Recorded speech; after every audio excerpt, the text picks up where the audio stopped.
हम लोग के साथ आज सोनाली मेहता बैठी है, मेरी बहुत ही प्यारी सी और एक्स स्टूडेंट। बहुत छोटे से देखा है, जैसे आप लोगों को देखते हैं 10th क्लास के बाद से।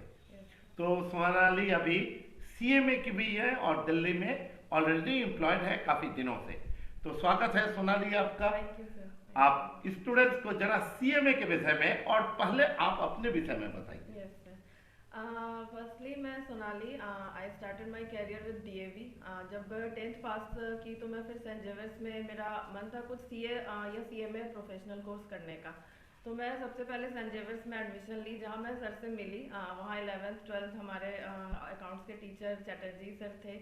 और जो भी मतलब कि मेरे को इंस्पिरेशन मिला सीएमए करने का, वो फर्स्टली यहीं से मिला, क्योंकि सर को इतना ज़्यादा था कि कॉमर्स को आगे बढ़ाना है, कॉमर्स को साइंस वाले को पीछे छोड़ के उसके बराबर में लाना है। तो बहुत हम लोग को इंस्पिरेशन मिला, और हमारे बहुत सारे बैच के लोग आज हैं हमारे टच में जो सीए सीएमए या सीएस हैं, मतलब क्वालिफाइड है। तो 11th 12th हम सर 2006 में मिले थे। हाँ, 2006 में 2006। 7 हम 12th पास किए थे। देन ग्रेजुएशन एमडीडीएम कॉलेज में भी आपने हम लोग अकाउंट्स के टीचर आप ही पढ़ाए थे। तो वहाँ पे 10th तक हम सर के साथ थे। फिर हम पटना चले गए थे। पटना में वहाँ 3 साल मैंने इंटर का कोर्स किया। फिर वहाँ से क्योंकि फाइनल दिल्ली में गए, दिल्ली में वहाँ से फाइनल का कोर्स क्वालिफाइड किया, सीएमए। सीएमए। और फिर वहाँ पे मेरा सीए फर्म में, जैसा कि आपको होता है एक्सपीरियंस गेन के लिए, या फिर बहुत अच्छे firm, that is very old firm, approx 50 years old अच्छा। फर्म। Yes sir. तो वहाँ मैं एम्प्लॉयड हूँ अभी वाह। रिसेंटली। ये बताइए सीएमए के विषय में, जैसे +2 के बाद कैसे कर सकते हैं और ग्रेजुएशन के बाद कैसे, दोनों अलग अलग स्टेप होगा। हाँ तो पहले +2 के बाद का बेटा कुछ बताइए। सर, +2 के बाद आप सीपीटी फाउंडेशन एक कोर्स होता है, उसको क्वालिफाई करके आप इंटर में जाते हैं। 1 साल आपका एग्जाम ड्यू नहीं होता है, 1 साल का गैप होता है कोई भी एक स्टेज पार करने के बाद। तो आप वहाँ पे डायरेक्ट इंटर में नहीं जा सकते। एक स्टेप पहले होता है फाउंडेशन, दैट इज़ वेरी एक एंट्रेंस टेस्ट की तरह होता है। वो आप करके इंटर में जाते हैं। फिर इंटर में 3 साल की आर्टिकलशिप होती है किसी कॉस्ट अकाउंटेंट फर्म में। और देन फिर आप फाइनल के लिए क्वालिफाई करते हैं। फिर फाइनल आप वहाँ से कर सकते हैं। आफ्टर ग्रेजुएशन आप डायरेक्ट इंटर में एडमिशन ले लेते हैं। आफ्टर ग्रेजुएशन मेरे हिसाब से बेटर होगा 12th के बाद, क्योंकि जो 3 साल हम ग्रेजुएशन में आते हैं हम उसमें इंटर क्वालिफाई कर सकते हैं। मतलब इंटर के ग्रेजुएशन के साथ हम इंटर को चला सकते हैं। मतलब ये चीज़ एक होता है दो फर्क में, कि आप ग्रेजुएशन को इंटर सीएमए के साथ लेके चल सकते हैं। 3 साल ग्रेजुएशन के बाद इंटर करना थोड़ा डिले हो जाता है, बट तो अदरवाइज क्या दोनों सजेस्ट ठीक है। करेंगे? मैं सजेस्ट करूंगी 12th के बाद। और मान लीजिए अभी बहुत सारे व्यूअर्स ऐसे कोई भी फर्क होंगे। नहीं पड़ता है सर, कोई फर्क नहीं पड़ता है। आप जहाँ से स्टार्ट कर रहे हैं वही आपका टर्निंग पॉइंट है मेरे हिसाब से। ये आप तो बहुत सही कहा। जिस पॉइंट पे, मैं भी ग्रेजुएशन के बाद ही स्टार्ट की हूँ, बट कोई ज़्यादा फर्क नहीं पड़ा। 1 2 साल से कोई मायने नहीं रखता है। आप वहाँ से ही स्टार्ट करो, उस पॉइंट ऑफ टाइम पे जहाँ पे स्टार्ट किए वो आपका हर चीज़ वहाँ से स्टार्ट हो जाता है। और जितना आप डेडिकेशन, जुनून ही कह लो इस चीज़ को पढ़ने का, तो वो आप उतने अच्छे से करके इसको क्वालिफाई कर सकते हैं। और आगे बहुत अपॉर्चुनिटी है, बहुत ज़्यादा अपॉर्चुनिटी है। 3 4 साल अच्छे फर्म में एक्सपीरियंस लो, गेन करो। इट इज़ एक अपडेशन कोर्स है। आप कभी भी पढ़ाई से इस चीज़ में छूट नहीं सकते। आपको हर दिन एक नोटिफिकेशन आएगा, एक नोटिफिकेशन से अपडेट होना है, क्योंकि आगे जाके आपको एडवाइजरी बनना है। तो एडवाइजरी में आपसे कोई भी क्वेश्चन पूछ रहा है तो आपको वहाँ पे एडवाइस करना है। यू कांट से कि हाँ मैं नोटिफिकेशन देख के आता हूँ। तो ये बहुत अच्छा अपॉर्चुनिटी है और बहुत चैलेंजिंग कोर्स है। बहुत मज़ा आएगा जब आप अच्छे मोटो से करेंगे कॉमर्स को। मतलब अच्छा, बहुत अच्छा अपॉर्चुनिटी। और अभी तक का मेरे को लगता है सबसे अच्छा प्रोफेशनल कोर्स है, जो खुद का मतलब आदमी बहुत स्ट्रगल भी करता है, फेल भी होता है, पास भी होता है, हिम्मत भी हार जाता है बहुत बार कि नहीं नहीं होगा। कई बार आपको सब लोग बोलेंगे कि नहीं छोड़ दो, बट मेरे हिसाब से अपना जुनून, अपना डेडिकेशन बहुत मायने रखता है। और कर ही लेता है लोग, कर ही जाता है। जो रखता है वो चीज़ वो कर ही जाता है। जैसे सोनाली ने किया भी है। हाँ, मेरे भी लाइफ में बहुत सारी चीज़ें रोकी। मतलब हम जब मेरे साथ हुआ था कि मैं जब झुक के पढ़ रही थी, थोड़ा नेक में प्रॉब्लम, तो एक बार डॉक्टर ने भी बोला कि नहीं अब तुम थोड़े दिन छोड़ दो। बट नहीं, मेरा था कि बनना है तो बनना है, तो मैं बनी गई फाइनली। और सबको अच्छा लगा। सर से भी कंटिन्यूसली मैं साल में बाकी दिन बात करूँ नहीं करूँ, टीचर्स डे के दिन तो ज़रूर बात करती हूँ, क्योंकि फर्स्ट इंस्पिरेशन मेरे सर है। मैं आज भी बोलती हूँ, पहले भी मानती थी मन में, बट लगता है ना कि जब तक आप कुछ बन नहीं जाओ फिर आप क्या बोलोगे कि हाँ मेरे मतलब आइडल है ये। आइडल को कुछ बन के तो दिखाओ जो उनका मन है। और सर को मैं हमेशा सेंट जेवियर्स में बोलते सुनी हूँ कि साइंस के बराबर लोग को कॉमर्स को आप ही लोग ला सकते हैं, और जितना कॉमर्स के लिए सर मेहनत करते हैं ना, तो हम लोग ही उनको सपोर्ट कर सकते हैं, कुछ बन के उनको दिखा सकते हैं। बाकी तो सर का आप लोग भी जानते हैं, मैं भी पढ़ी हूँ 5 साल, तो बहुत डेडिकेशन से पढ़ाते हैं, बहुत ऑनेस्टली, बहुत डेडिकेशन। और इनका एक पेरेंट्स होता है जो चाहता है कि नहीं मेरा बच्चा आगे बढ़े, एक सर ही है जो मतलब इतना ऑनेस्टली चाहते हैं, तो वो चीज़ भी बहुत अच्छा लगता था हम लोग को। अच्छा, एक चीज और बताइए, बोर्ड है, आपने यहाँ एमडीडीएम कॉलेज से ग्रेजुएशन किया जहाँ तक मुझे ध्यान हाँ, में है, तो ये बोर्ड कहाँ तक मायने रखता है बच्चों के सर लिए? कोई मायने नहीं रखता है ये, मेरे हिसाब से एक यही कोर्स है अभी जिसमें बोर्ड रिजर्वेशन कुछ मायने नहीं रखता है। आप बिहार बोर्ड से हैं, सीबीएसई बोर्ड से हैं, डजेंट मैटर, कोई मैटर नहीं करता। मैं फिर वही चीज़ बोलूँगी कि आप जहाँ से स्टार्ट कर रहे हैं वही आपका टर्निंग पॉइंट है और वही आपका स्टार्टिंग पॉइंट है। कोई बोर्ड नहीं, कोई रिजर्वेशन नहीं, कोई कास्टिज्म नहीं, ये प्रोफेशनल एकदम प्योर है जो आपके अपने मेरिट पे ही बनते हैं आप। वाह, एग्जैक्टली। बहुत बढ़िया। एक चीज और हम लोग को ये बताइए, इंग्लिश हम लोग की बिहार की एक कमजोर कड़ी रही है भाई, मेरी भी ये रही। तो बताइए बच्चों को, आपने कहाँ तक ये इंग्लिश की जरूरत पड़ेगी और इसको कैसे आपने सुधार किया? सर इंग्लिश का कह लीजिए तो एग्जाम पॉइंट ऑफ व्यू से तो इंग्लिश जरूरी है, क्योंकि टीचर्स भी इंग्लिश में पढ़ाते हैं, हिंदी में भी पढ़ाते हैं, कोई ज़्यादा मायने रखती है। एग्जाम भी इंग्लिश हिंदी दोनों में होता है सीएमए का, आपको हिंदी का अलग से पेपर मिल जाएगा। बट मेरे हिसाब से इंग्लिश इसलिए मायने रखती है जब आप एम्प्लॉयड होंगे, कहीं अच्छे फॉर्म में जाएंगे, अच्छे कंपनी में जाएंगे, जो कि हर किसी का ड्रीम होता है कि आपको जाना ही है, तो वहाँ बहुत मायने रखती है। एक मेल भी ड्राफ्ट करने के लिए ना आपको बहुत मायने रखता है कि आपकी इंग्लिश अच्छी होनी चाहिए, जो नो डाउट हम लोग बहुत स्ट्रगल किए हैं, क्योंकि इंग्लिश बिहार के बच्चों का होता भी है सही ना, तो बहुत फ्लुएंट नहीं होता है कि हाँ बस एकदम एक लाइन बोल दिए। तो बहुत चीज़ों को मैं तो ये बोलूँगी कि आप ध्यान रखो कि हाँ मतलब जो हम पढ़ रहे हैं उस चीज़ को ग्रैब करो, और कहीं ना कहीं 1 घंटा या आधा घंटा नॉवेल ही पढ़ लो या कुछ भी पढ़ लो, एक चीज़ को इस पॉइंट से कि इस चीज़ को इम्प्रूव करना है, टाइम पास के लिए नहीं।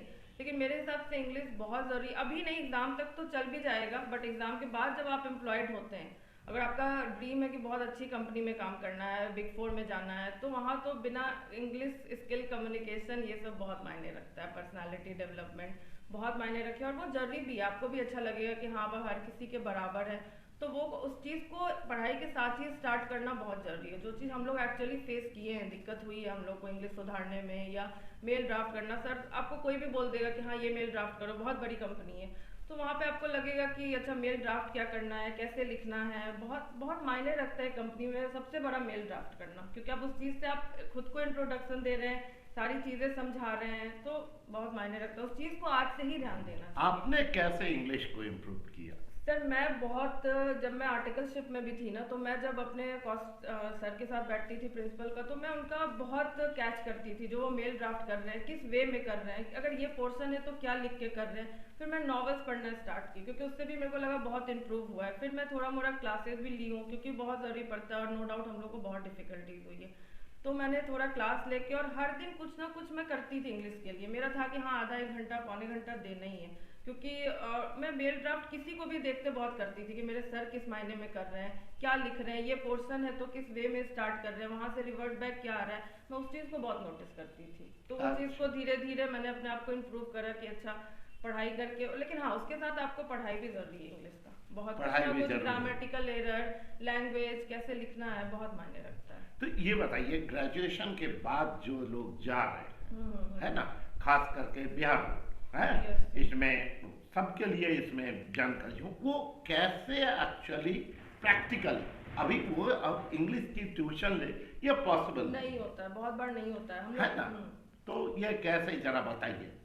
सबसे पहले तो सर थोड़ा सा खुद से ही स्टार्ट करना होगा, जैसे ऑक्सफोर्ड का ट्रांसलेशन होता है, ऑक्सफोर्ड की ग्रामर की बुक आती है, सर इस चीज़ के लिए थोड़ा तो मेहनत करना ही पड़ेगा खुद से। आप एकदम से ऐसे नहीं हो सकता है कि हम जाएं और मेरी इंग्लिश सही हो जाए, तो उस चीज़ के लिए बुक्स वगैरह पढ़ना होगा, जो भी न्यूज़पेपर पढ़ना होगा, उसके आर्टिकल्स पढ़ने होंगे, ये सब चीज़ थोड़ा तो study time 1 hour in a day तो देना ही होगा उसमें, वो ऑटोमेटिकली फिर आपको लगेगा कि हाँ मेरा धीरे धीरे आर्टिकल कोई भी ले लो, इकोनॉमिक्स टाइम ले लो, हिंदू ले लो, न्यूज़पेपर या नॉवेल, ये सब चीज़ से थोड़ी सी इंप्रूव होती है। क्योंकि बहुत बार हम स्कूल में पढ़ते हैं तो ग्रामेटिकल एरर आता है, बट हम क्या होता है फ्लुएंट बोल नहीं पाते हैं, तो वो चीज़ धीरे धीरे न्यूज़पेपर, नॉवेल और थोड़ा सा बुक्स वगैरह से सही हो जाती है। मैंने तो वैसे ही सही किया था, और वैसे ये लोग भी सही कर सकते हैं, लेकिन वो कंसिस्टेंट होना चाहिए, सबसे बड़ी बात है। अगर आप रेगुलर करेंगे, कंसिस्टेंट रहेंगे, वो धीरे धीरे आप कैच करते ही जाएंगे, वो हो जाती है सही। एक कोई दिन में ओवरनाइट तो नहीं होगी, नहीं, ओवरनाइट तो नहीं होगी, नहीं होगी, बट हाँ धीरे धीरे जरूर इम्प्रूव होती है, बहुत होती है।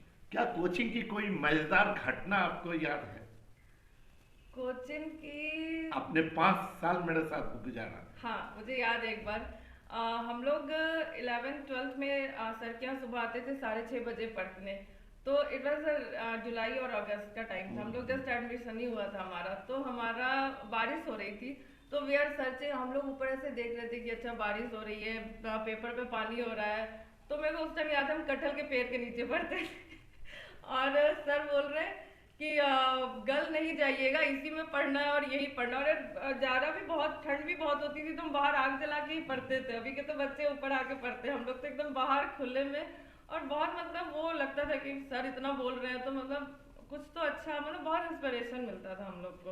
अच्छा बाय द वे, लगता था। जरूर इनकी बात बोले, एक समय ऐसा था जिस समय ये बच्चे पेड़ के नीचे पढ़ा करते थे और ये पेड़ के नीचे से पढ़ के आज सीए में। आज हर कुछ हम लोग साथ में ही, सर का भी स्ट्रगल और हम लोग का सब चीज हम लोग साथ में ही देखे, सर को भी हम लोग देखे बहुत मेहनत से आगे बढ़ते हुए। तो वो चीज हम लोग को भी बहुत इंकरेज करता था कि हर मतलब बिना मेहनत के मेरे हिसाब से तो कुछ नहीं हो सकता है, कुछ भी नहीं। जुनून सबसे बड़ी चीज, कुछ भी हो जाए जुनून होना चाहिए करने का, तो कहीं ना कहीं कर ही लेता है लोग। हमेशा इन लोगों को मैंने बोला है कि आज गर्मी लग रही है, कल जब अपना पर्सनल एसी होगा, अपना चेंबर होगा, उस समय अच्छा लगेगा। क्यों? वो है, वो सच ही हो गया सर। आज सब कुछ पर्सनल है, पर्सनल एसी भी है, पर्सनल मतलब हर कुछ है। तो वो मेरे लिए तो सबसे बड़े आइडल सर है, सबसे बड़े। मैं पेरेंट्स को भी बोलती हूँ कि मैं जो कुछ भी, जो इंस्पिरेशन है मेरा, वो इनसे ही आया है। कि कॉमर्स को कोई टीचर इतना आगे बढ़ाने का कोशिश कर रहा है, तो फिर हम लोग क्यों नहीं कर सकते? हम लोग का तो एज है और हम लोग का तो लाइफ बन जाएगा उस चीज से। आज हम लोग सर को मतलब एक मिलने आ रहे हैं, कुछ भी सर हम लोग से मिलने आ रहे हैं, या जो है विच इज नॉर्मल, लेकिन हम लोग का तो कैरियर बन गया और बहुत चीज हम लोग उस चीज से आगे बढ़ के कर रहे हैं। तो वो हम लोग के लिए ही है जो सर आज बोल रहे हैं। तो बहुत अच्छा लगता है वो चीज, आज अच्छा लगता है देख के कि बहुत, तो उस टाइम अगर इस चीज को नहीं समझते तो आज नहीं बन पाते। नहीं, हर कोई अच्छा करेगा, हर हम कोई लोग करेगा, बट थोड़ा सा जुनून होना चाहिए। जरूर, बिना जुनून के तो संभव ही नहीं है। नहीं। और निश्चित रूप से हम लोग का एक में मात्र हम सभी की पहचान है, हम लोग कॉमर्स वाले हैं। कॉमर्स वाले है ना? अच्छा, एक चीज बताए, सोनाली ने बच्चों को अच्छी पढ़ाई और के लिए एक गिफ्ट दिया है बच्चों को, वो क्या है वो दिखाते हैं। ये एक राइटिंग पैड जो इन्होंने बच्चों के लिए दिया है, जिससे हम आपको आने वाले समय में और पैड पर लिख के, जैसे कॉपी पेन में लिख के पढ़ाई होता है, वैसे आप ऑनलाइन आप पढ़ाई कर सकते हैं, है ना? और ये भी इंटरेस्टिंग बोले, ये अभी लेटेस्ट टेक्नोलॉजी की इन्होंने एक गिफ्ट दिया है। तो ये बताएं कि ऐसे बहुत कम बच्चे हम लोग को मिलते हैं जो बच्चों के विषय में सोचते हैं। तो निश्चित रूप से हम बड़े ऑब्लाइज्ड हैं, हम बच्चों की तरफ से इन सभी इनको थैंक्स बोले, जिससे इन्होंने मुझे ऐसा राइटिंग पैड गिफ्ट किया जिससे पढ़ाई में अच्छा हो सके। जरूर, तो हम लोग बच्चों के तरफ से इनका सम्मान करें। आज एक इनके लिए मेडल रखा है, और ये हम लोग रिक्वेस्ट करेंगे इनको या एक्सेप्ट करें, और निश्चित रूप से ये एक पॉइंट ऑफ इंस्पिरेशन है। क्यों सुनाई? Yes sir, my pleasure sir। इस चीज का तो मैं बहुत दिन से वेट कर रही थी actually. Thank you sir, thank you so much. Welcome. और जो भी सीएमए के विषय में आप जानना चाहते हैं, कमेंट बॉक्स में जाइए, कमेंट कीजिए। हम लोगों को खुशी होगी, सोनाली को खुशी होगी आपके सारे क्वेश्चंस का जवाब देने में। Yes sir. Thank you.